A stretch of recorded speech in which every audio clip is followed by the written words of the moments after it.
사라지지 않는 수학 선행 속도를 지키셔야 됩니다. 사라지는지 관찰하시면서 사라지지 않게 우리 아이 속도에 맞게 다지면서 가시는 걸 추천드려요. 무조건 빨리 빼고 반복한다고 해서 실력이 쌓인다? 그거는 예전 마케팅 할 때는 썼던 방식이고 요즘은 그렇지 않습니다. 안녕하세요. 스터디 PT 대표 원장 정덕진입니다. 주간 장원장 6월 1주차 시작합니다. 자, 오늘은 선행공부법 수학. 자, 선행을 저희가 정말 많이 시키는데 남는 게 없죠. 그래서 망한 사람들이 많습니다. 그러면 뭐가 잘못일까요? 우리가 시작부터 어떤 컨셉을 잡고 아이의 선행을 이끌어 갈지 생각하셔야 되고, 그 선행의 핵심이 뭐죠? 수학이죠, 수학. 수없이 많은 수학 학원들에서 그렇게 많은 선행을 하는데 왜 고등학교 때는 애들이 수학을 포기할까요? 다 이유가 있습니다. 너무 아이를 생각하지 않은 상태에서 공부를 시켜서 그런 거죠. 자, 그래서 제가 오늘 그 기준, 어떤 기준을 가지고 우리 자녀, 우리 아이를 그 수학 선행 공부를 이어가야 되는지에 대해서 정확한 노하우를 알려드리도록 할게요. 자, 수학 선행 개념을 잡아라. 자, 누적 개념 완성이라고 밑에 써 있는데, 리셋되지 않는 공부가 첫 번째 우리의 기준입니다. 아이의 공부, 수학 선행을 이끌어갈 때. 그래서 제가 되게 중요한 분을 모셔왔어요. 누굴까요? 에빙하우스. 들어본 적 있으시죠? 에빙하우스의 망각곡선. 정말 유명합니다. 되게 오래된, 이미 돌아가신 독일의 심리학자세요. 자, 이분이 이 망각곡선을 발표한 이후에 사람들이 자신의 기억이 절대적이지 않다는 걸 되게 명확히 알게 되었죠. 그런데 아직도 착각하시는 분들 많습니다. 한 번 공부한 게 어떻게 기억날까요? 절대 기억나지 않습니다. 어떻게 증명되는지 볼까요? 자, 20분 지나면 최초의 기억의 58%만 남습니다. 그리고 1시간 지나면 44%, 9시간 지나면 36%, 그리고 하루 지나면 33%, 이틀 지나면 28%, 그리고 한 달이 지나면 21%예요. 그러니까 거의 20분 지나면 절반 날라가. 그걸 감안하고 공부를 해야 됩니다. 그럼 여기서 우리가 어차피 남는 거 20%밖에 안 되니까 포기해야 될까요? 아니겠죠. 자, 여기서 대안이 있습니다. 그 뒤에 수없이 많은 연구 논문들이 있었겠죠. 대부분 이제 반복이 중요하다는 얘기를 합니다. 단기 기억에서 장기 기억으로 넘어가는 건 반복이에요. 자, 반복할 때 첫 번째 그 시간이죠. 하루 지나서 한 번 쳐주고, 세 번째 날 지나서 또 한 번 쳐주고, 여섯 번째 날 지나서 또 한 번 쳐주면, 이렇게 100%를 다시 만들어주면 장기 기억으로 넘어갈 가능성이 굉장히 높아집니다. 즉, 적어도 3-4번은 반복해서 봐야 얘게 된다는 거고, 진짜 좋은 수학을 하려면 완전 숙달도 레벨까지 넘어갈 때까지 반복시키는 게 정말 중요해요. 여기서 반복은 뭘까요? 문제풀이의 반복이 아니에요. 개념에 대한 반복입니다. 개념이 확고히 들어있어야 돼요. 어느 정도 들어있어야 하냐면 구구단처럼, 제가 수학 공부법 얘기할 때마다 이 개념에 대한 누적 완성을 정말 강조하는데, 이걸 간과한 상태에서 그냥 진도 밀어붙이면 다 리셋입니다. 그날 공부한 것도 바로 사라지는데 어떻게 이걸 고등학교 때까지 끌고 갈까요? 당연히 못하죠.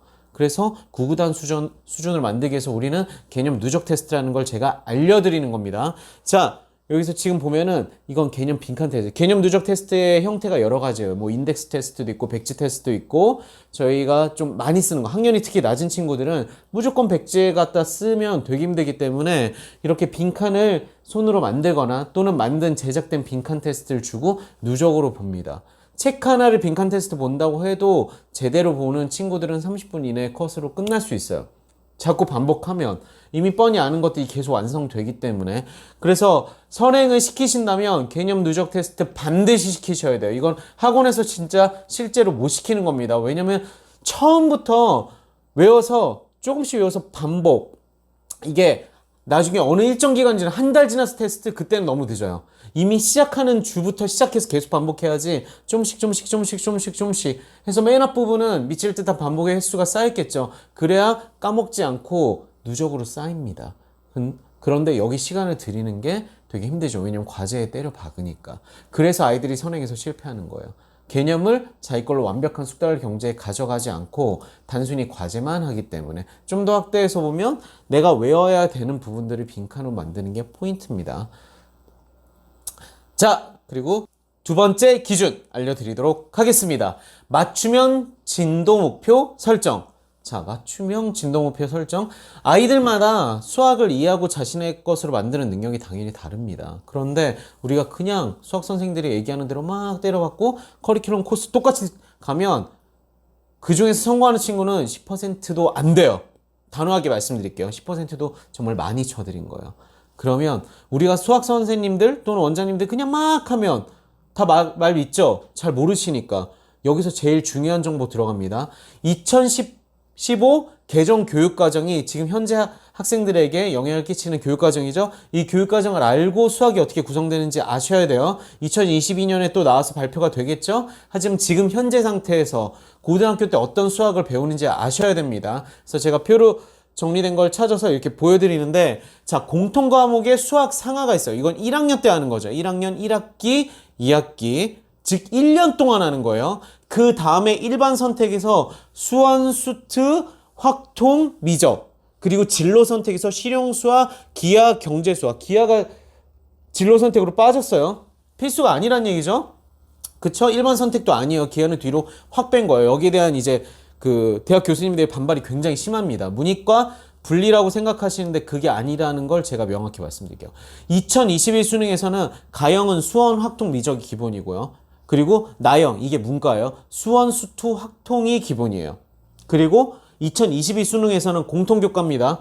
이 수원, 수투를 같이 봐요. 그러니까 수투가 가형, 이과 시험에도 들어가는 거죠. 그리고 선택에서 확통, 미적, 기하 중 택일을 해야 됩니다. 여기서 75% 내고 여기서 25% 낸다고 합니다. 이 중에서 골라서 들어가는 거예요. 그런데 그러면 자기가 좀 난 기하자니까 기하, 확통 잘하면 확통, 이렇게 할 수 있을까요? 당연히 안 되죠. 대학교육협의회, 제가 대학교육협의회 사이트 갔으면 정말 좋은 정보 잔뜩 있다고 말씀드렸어요. 입시쟁이들도 다 그거 봅니다. 입시 전문가라는 분들도 다 2022학년도 수능 지정 과목 현황 2차까지 발표된 걸 보면 스카이 포함 상위권 16개 대학이 이과예요.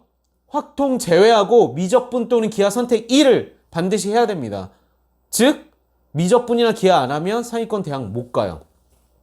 그러니까 선택권 준 거예요, 안 준 거예요, 이건.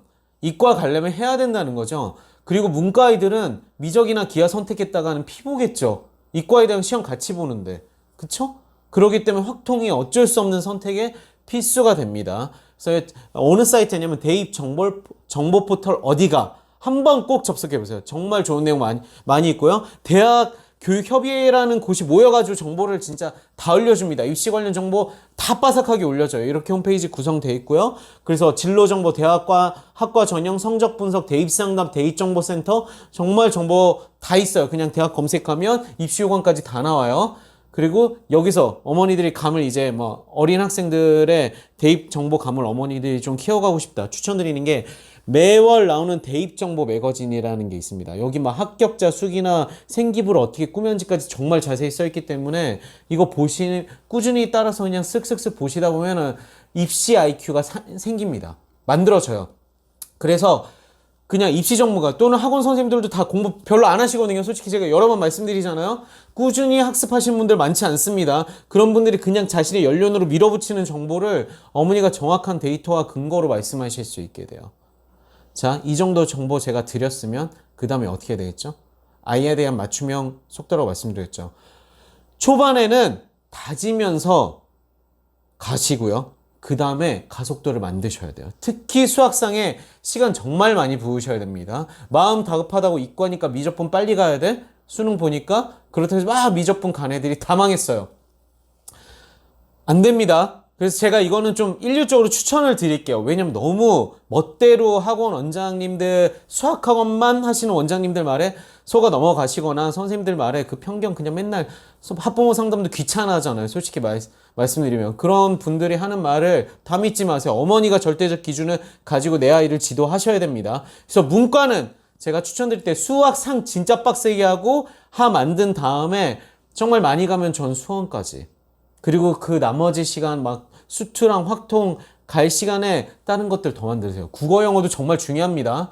그리고 좀 더 한다면 애가 수학을 좀 잘하고 좀 좋아요. 요즘 저는 확통 강조해요. 왜냐면 2학기 중등수학에서 2학기 때 보면 확률 통계 파트가 들어오는데 애들 진짜 힘들어합니다. 그래서 이왕 시킬 거면 확통하면 좀 도움이 돼요. 확률 통계, 그리고 미래 사회는 데이터 싸움이죠. 데이터 전문가들도 굉장히 중요한 몸값을 받기 시작했는데 확률 통계 중학교 때 하는 게 제가 보기엔 수투 막 어렵게 나가는 것보다 확률 통계 하면 좋습니다. 확률 통계가 그렇게 내용이 복잡하진 않아요. 그리고 이과는 미적분 진짜 진절이 날 정도로 선생님들이 강조하는데 미적분 쌓아서 되는 애들은 이미 1% 이내요. 그런 애들이 대부분은 아닙니다. 까먹는 게 더 최악이에요. 미적분 고3들도 미적분 공부하다 보면 선생님 저 수험 까먹은 것 같아요. 야, 수험 필수인데 까먹으면 어떻게, 이런 문제가 생긴다니까요. 이과는 수특까지 다지는 걸 1차 목표로 두시는 게 훨씬 좋습니다. 그리고 고1 때 수상하 하다 보면 미적분 따위 했던 거 다 리셋돼요. 감당할 수 없는 1% 이내 학생이 아니라면 무리해서 시키지 마세요. 절대로. 즉 수상하 수원수투가 토대가 잘 돼 있으면 그게 미적분의 강력한 학습 도구가 되는 겁니다. 많이 나가는 게 무조건 좋은 게 아니에요. 무조건 먼저 해놔야 덜 까먹고 그런 거 없어요. 잘 모르는데 하면 더 까먹어요. 있었던 거 다 사라지고. 알겠죠? 그래서 제가 여기까지 기준 2가지 알려드릴 거예요. 기준 3번째 거. 내신과 선행의 밸런스 지키는 거 되게 중요합니다. 수학학원 다니다 보면 맨날 수학학원만 다니고 나머지 아무것도 못해. 그럼 무슨 소용이죠? 그쵸? 내신 못 챙기면 학생 부조가 안 된다고 제가 계속 말씀드려요. 제가 입시 얘기를 좀 많이 해드리는 게 여러분께 필요한 것 같아요. 왜냐면 입시 내용을 모르시니까 학습에 대해 정확한 솔루션을 드려도 그냥 이상한 말들에 현혹돼가지고 막 이상한 세팅 하시는 게 너무 많아요. 그러면 안 되십니다, 어머니. 어머니가 학습 컨설턴트가 돼야 되고 입시 컨설턴트가 돼 주셔야 돼요. 적어도 자녀 맞춤형으로. 자, 여기서 제가 팁 2가지를 드릴 건데, 첫 번째, 내신 기간에도 선행에 대한 복습을 하는 게 좋습니다. 즉 선행 진도를 막 계속 나갈 수는 없어요. 내신 막 D-2, 3주 막 이런데 내신 시험 잘 보는 게 중요하죠. 그쵸? 그런데 그때 아예 끊어버리잖아. 끝난 다음에 리셋해서 다시 복구하는데 정말 힘들어요. 적어도 개념 아까 제가 누적 테스트 말씀드렸죠. 일주일에 한 번이라도 보는 게 필요하겠죠? 안 까먹게. 아니면 얘가 특정 영역에 약하다. 그 부분만큼이라도 개념 누적 테스트 보시고 이미 개념이 너무 잘 쌓여있다. 그러면 고난이도 오답 몇 문제만이라도 뽑아서 풀면 너무 좋습니다. 고1, 2, 모의고사 같은 경우에 문제가 이제 단원별로 누적으로 돼 있으니까 그걸로 복습 테스트 보셔도 너무 좋아요. 그리고 2번째 팁. 자, 1학기는 쭉 간 다음에, 그러니까 이건 선행 초, 6, 중1 할 때 선행 테크닉, 중2까지도 거의 비슷해요. 선행 테크닉 말씀드리면 1학기가 대수고요. 숫자 가지고 노는 거고 2학기는 도형과 통계가 요즘 좀 들어갑니다. 도형입니다. 그러면 도형이라는 게 이게 고등도형이랑은 약간 달라서 많은 도움이 그렇게 되지는 않아요. 솔직히 말씀해 필요한 부분만 있어요. 그래서 수원 대수 나갈 때 쭉 나가서 할 수 있으면 수상까지 가면 너무 좋아요. 중1 초6인데도 지금 수상해서 잘 1학기를, 왜냐면 같은 계열 인수분해 쫙 나가고 함수 쫙 나가고 방정식 쫙 나가고 이게 완성되는 거거든요. 선행을 가는데 심화가 되는 겁니다. 자동으로. 그래서 1학기 계열 쭉 나가시는 게 좋고, 교육과정이죠. 중등 교육과정에 따라서 그 다음에 그런 식으로 수상까지 갈 수 있으면 제일 좋다고 말씀드릴게요. 물론 막 애가 하는데 3학년 1학기 거 하는데 너무 버거워해. 그러면은 2학기 도형을 아래 학년 걸 한 다음에 가는 것도 괜찮습니다. 하지만 아이가 그렇게 버거워하지 않는다? 그럼 수상까지. 그리고 너무 어려운 문제 말고 수상 우리가 블랙라벨 풀 건 아니니까 개념서 같은 경우는 가도 됩니다. 네. 그래서 제가 종합적으로 수학 선행을 어머니가 아이에게 시키실 때 되게 중요한 포인트. 사라지지 않는 수학 선행 속도를 지키셔야 됩니다. 사라지는지 관찰하시면서 사라지지 않게 우리 아이 속도에 맞게 다지면서 가시는 걸 추천드려요. 무조건 빨리 빼고 반복한다고 해서 실력이 쌓인다? 그거는 예전 마케팅 할 때는 썼던 방식이고 요즘은 그렇지 않습니다. 애들이 기억 못하는 건 가치가 없어진다고 보시면 돼요. 자, 여기까지가 수학 선행 잡기였고요. 제가 고입 보기기 또 재밌게 준비했으니까 들어주세요.